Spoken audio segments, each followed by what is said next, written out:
You ready? Oh, yeah. Let's fire it up.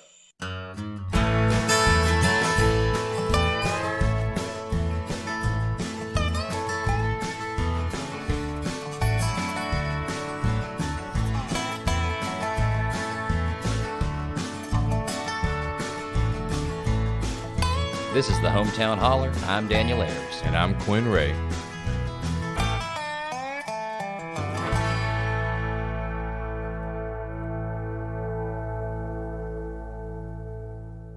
Welcome home. Yeah, we're back. It is so nice to not be driving around. I mean, look, I've loved doing remote interviews. It's been cool to get in different spaces, talk to folks, in the community. But there's a lot to be said for not hauling, 3 microphones, boom equipment, lights, mixing boards, and your Toyota Prius C. So it's great to be good around the kitchen table again. And it was also great to we've spent so much time working on this podcast. It's like we've almost become coworkers. But but the past week, it was nice to hang out again and kind of dip back on into the friendship thing. Yeah, we did a Super Bowl party, and we were on both sides of that fence. I, of course, you were pulling for the 49ers. Yep. I was pulling for Taylor Swift, which most people started. Were. And I obviously you lost. I did lose. But here's the thing: they have not certified the results yet, so there's still time for the 49ers to win. But it's only if Mike Pence has the courage, to do the right thing. But who would go against Taylor? I wouldn't. Hell no. Yeah, I mean she's a force, man. Man, it's funny. Talking about that, Trump tweeted. Truth rather. His little thing. Trying to take credit for Taylor Swift's success, right? Mm-hmm. And saying that he was the one that helped push for the Modern Music Act. Well, he also wrote. Most people don't know this. Donald Trump is a co-writer on for the song "Teardrops on My Guitar." He's listed. He and that was a co-write. He and Taylor got together. I see. Yeah, and so he had a direct hand in just kind of helping her break through. Man, thank goodness, right? That line, Drew looks at me, I fake a smile so he won't see. That was pure Donald. I see it now. Mm-hmm. It makes total sense. Yeah, right. Man. So this episode, when you said, "Hey, we should do an episode on the budget crisis and GovOps," I thought that's such a local issue, and we have so many listeners who are new and across North Carolina. I was like, we should do something that's going to be have wider impact. But then I immediately realized, holy shit, this is the episode for that. Like, yes. I think this is the most important conversation we've had yet, because if you live in Alamance County, this impacts your daily life. If you live outside of Alamance County, you need to hear this because it impacts your daily life. What is happening here right now in Alamance County is coming to your hometown tomorrow, right? Our community is the canary in the coal mine for when it comes to the war on our public schools. A direct effect since the Republicans took office, or the majority, in 2010, 11, 12, around that era. Past 15 years, right? Yes. We're reaching the culminating moment of over a decade of assaulting our public schools. Yeah, I saw a thing where the North Carolina Public Schools Statistical Profile said that from 2008 to 2020, the report found that North Carolina's funding levels decreased by approximately 10% when adjusted for inflation. So when you have our representatives like Dennis Riddell going around touting that this is the largest education, we're spending more on education than ever, and he's right. He's right, but this is, we know this about Dennis. We know this about Dennis. He loves him some education. One word.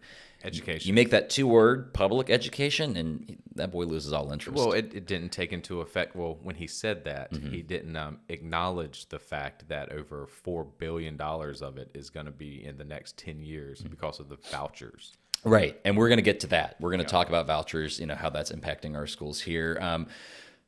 For folks who need to be kind of brought up to speed, the past 2 weeks have been, it's been a lot for me to keep up with. It's been a whirlwind. It started off with a rumor. Yep.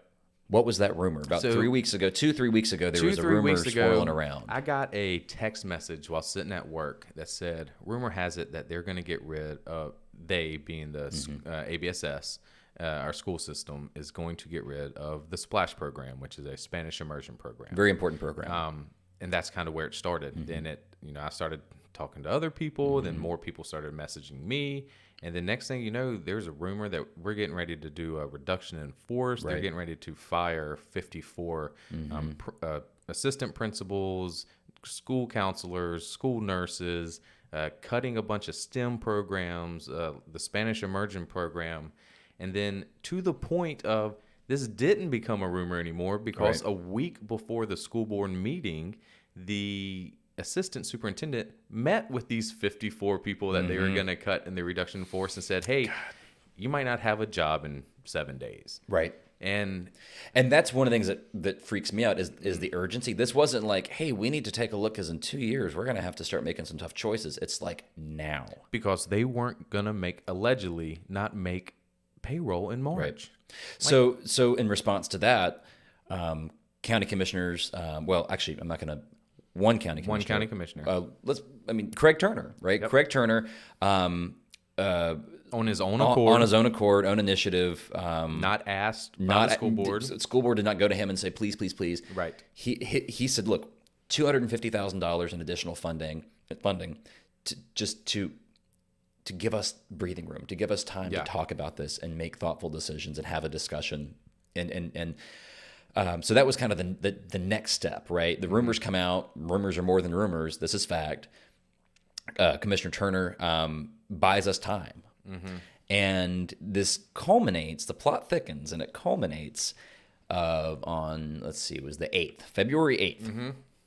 There was a joint meeting between the ABSS school board, the county commissioners, and then our state legislative delegation. So State Senator Amy Galey, Representative Steve Ross, and Dennis Riddell. Important to note, this was already on the calendar. It was already on the calendar. I think a lot of people thought this was a special meeting due to what's happening. Nobody blew into a conch shell. It was like, assemble. No, this was this was set up last, I don't know when it was set up, but it's been a long time on the calendar. And it's normally a meeting where they do legislative updates. Everybody in their respective seats and positions just kind of get together and tell each other how it's going.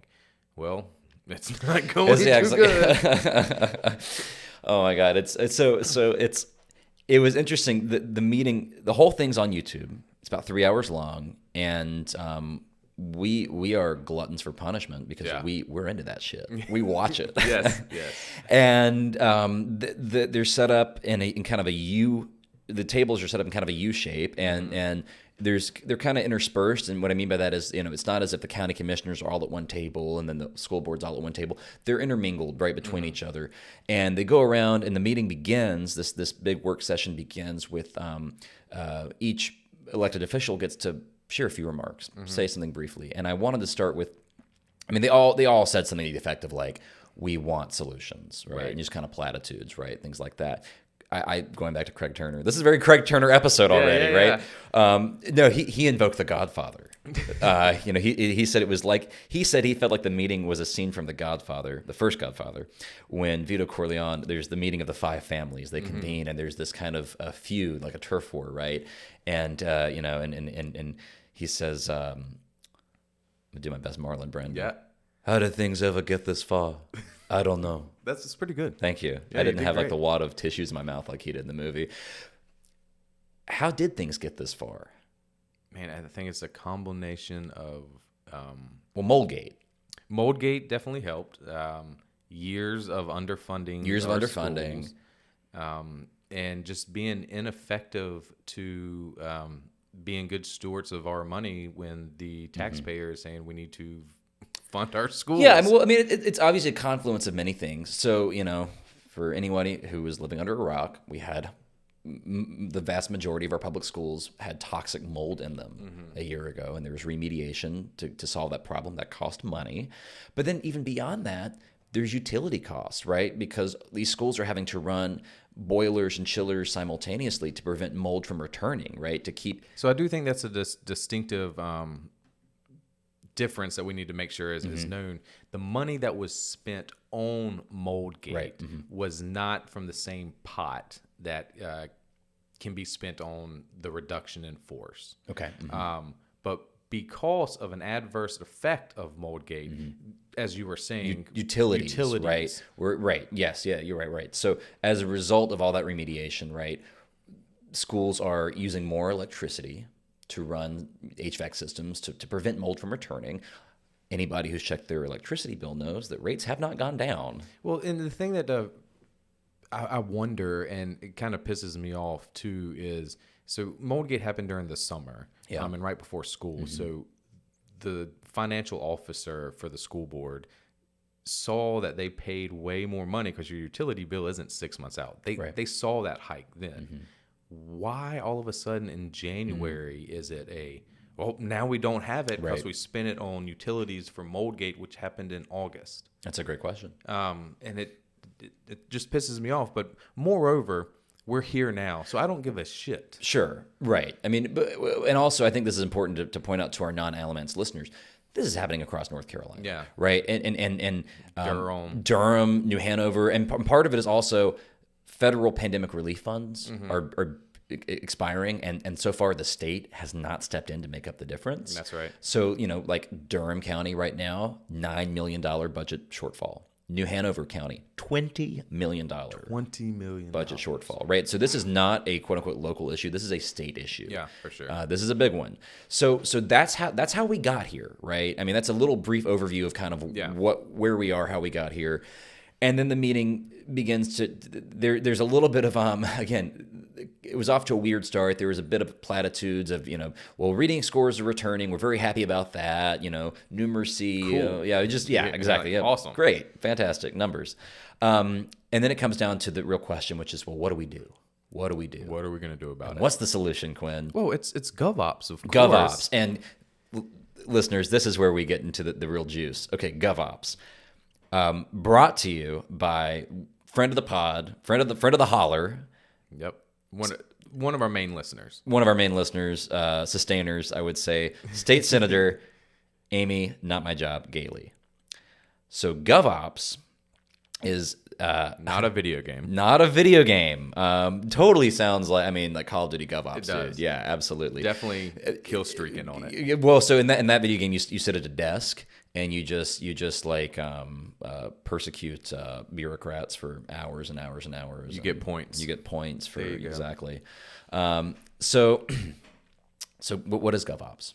So GovOps is a committee that has been around for a little bit. It's the GOP likes to call it as an oversight committee, right. Mm-hmm. And it's been around for a minute. A watchdog to hold government accountable.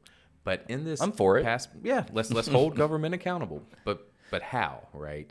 And so what they did in this new budget, or most recent budget that passed in September, which also is kind of fucking crazy because the Republicans hold majority. Yes, we will get to that budget because that budget plays a huge role in this whole story, in the accountability, the government oversight and accountability. Yeah. So in that budget, though, they put in more, as Amy said in this meeting, it gives them more teeth to be more aggressive, more dog-like, able to bite. It allows them expands their investigatory authority. Yes, well, with warrantless searches, they can tell somebody who's being investigated that they cannot have legal counsel. Sounds constitutional. Right. They don't have to report to the public at all their findings. The irony of that, an investigatory body, his whole purpose is transparency, accountability, government oversight, doesn't have to tell you anything. And it's paid for by us. And we're paying for it, We're right? paying for it. It's wild. So at this meeting, Senator Gailey announces that GovOps is going to launch an investigation. She calls it an investigation, but then backpedals really hard and is like, actually, it's a bad word. It's not. What is it, Quinn? It's not an investigation. No, it is an audit. Well, no, it's not an audit. I don't know. We don't really know what it is because Senator Gailey is asked more questions. Okay, how long is this going to last? What's it going to look like? And I'm going to quote her on this one. All right. In her response to these questions, she said, "Those are questions I can't really answer. I hope that the GovOps committee says everything is going well. I'm sorry if that's vague and mushy, but this is a pretty new process and we're sort of a test case." So our public schools are the guinea pig for our own state senators' new secret investigatory police. I mean, that's what it is. It's the secret police. Yeah. There's no doubt. So let's be, I want to say objective. I mean, like, let's back up a little bit. A lot of people say, well, GovOps is a nonpartisan task force. It's led by people. And Senator Galey said this in the meeting. She said, look, let's bring in a set of eyes, folks who don't have a dog in the fight. That's the expression she used. And I think most people would agree on that. I want that. Yeah, sure. Here's the truth. GovOps is led by the NC Senate leader, Phil Berger, and it's co-chaired with Speaker of the House, Tim Moore. Those are the leaders of the state GOP within the General Assembly. They've got a dog in the fight for sure. These are the architects of school defunding. They are the architects. They've been leading the charge. So if there are two people who absolutely have a dog in this fight, it is Berger and Moore, right? And so these two people get to handpick who is on this committee, who answers directly to them. They don't have to answer to us. They don't have to answer to the GA. Right. They don't have to answer to the governor. They only answer to the Senate Majority Leader and the House Majority Leader. Right. That's so there's no watchdog for the watchdog, right? I mean, and then we're not the first people to express this concern. Back when this came to light in October, there was a lot of, people, especially inside the Beltline in Raleigh, talked about this. And in response, Senator Galey, her GOP allies have said, look, this GovOps is not going to be used to settle political scores, right? It's a serious task force doing serious business. It's not going to target political opponents. Let's remember that last year, GovOps chair Tim Moore, right, Speaker of the State House, forced Democratic Representative Terrence Everett to move his office into a former janitor's closet after Everett voiced support for a criminal investigation into Moore following reports that a woman Moore had been dating, had received a combined 50% raise at her state government job while she was dating the Speaker of the House. So, this guy says, well, maybe we should look into, for government accountability, transparency, let's look into this. What's his reward? He gets put in a janitor's closet. So, okay. The manager of the basement now. Right. Way to go. Let's also remember that the same Amy Galey unleashing GovOps on our schools is the same. This is the Amy Galey who chaired our county commissioners not that long ago, right? And as chair of county commissioners had a direct hand in the funding of our schools and the conversation surrounding the funding of our schools, right? So I would bet if anything was found between 2016 and 2020, that she had any correspondence. Oh, we're not seeing it. No, it's not coming in fact, it's out. going to be destroyed because they can do that now. We'll get to that. They can do that. So the arsonist is suddenly the fire marshal. That's the story. If you want to hear the too long didn't read version of this podcast, that's it. The arsonist is now the fire marshal. Yeah, it's like they're sinking the ship on purpose and then trying to sell us some lifeboats. It's, So like you just mentioned, there is a lot of control over what the public can know, right? If you and I, as citizens who are funding this task force, want to say, okay, well, what's your email correspondence? Who are you meeting with? What conversations are you having? a public records request. A public records request. They don't have to tell us jack shit. And the reason is because last year, when the budget came out, tucked in the budget, I'm gonna read from the AP Associated Press. Okay, so last October, the AP reported on the new budget.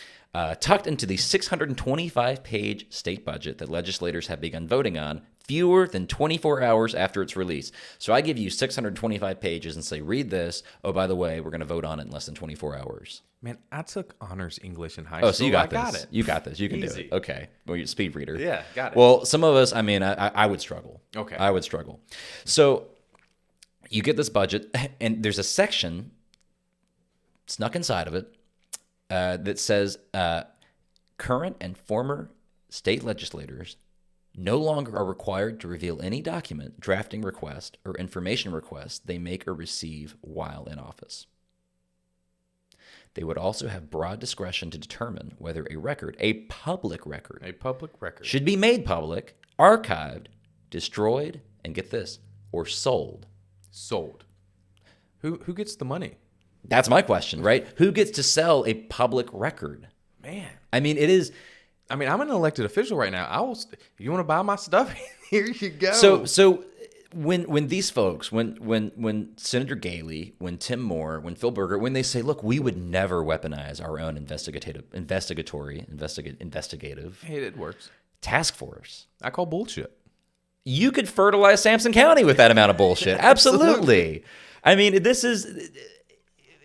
and what they rely on is people not paying attention because these meetings are long and boring. It's a 3-hour meeting, right? People, and I understand, like, people are busy. Yes, for sure. And I think the whole point of this conversation, look, we're not going to solve this in 20 minutes. No, absolutely this is a big problem, right? And we elect representatives hoping that they will have the resources, right? That they will have the skill set, that they will have the will to solve these problems. That's not on us. But what we are trying to do with this conversation is bring folks, an update. This is what's happening. It's a lot to process. So we're going to try and give you the highlights, right? Give you the things as best we can, and take this information. And we got an election. Yep. In just a few months, right? Use it. Use it. Take this with you into the voting booth. I met a couple, or as a family. I was at a community event this past weekend for folks. It was a conversation. It was nonpartisan. It was for folks in the community to just come out and talk about what issues are important to them. And it was a small, intimate gathering, and there was a family there who just moved to Mebane from Michigan. That's a hike. Oh yeah. And stark difference. But they love it here. Of course they do. I love it here. I love it here. This is home, right? And they were just talking about how they have a daughter who's getting ready to join public schools. Okay. And they are concerned, rightfully so. Rightfully so.